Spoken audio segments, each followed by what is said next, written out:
तर बघणाऱ्यांना बघू शकताय ट्रॅफिक जाम झाले आणि तिथं लँड स्लाइडिंग झाली त्यामुळं ट्रैफिक जाम झाले एवढं।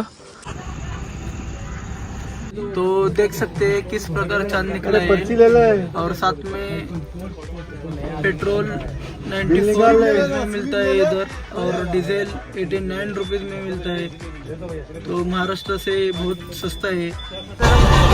अक्षरशः ट्रॅव्हल मध्ये लाईट नाही, पुढच्या ट्रॅव्हलच्या पाठीमागे जायला लागलो। सांगा आता कसं करायचं।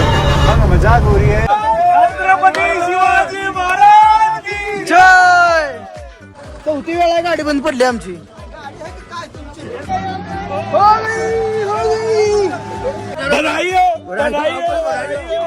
थँक्यू।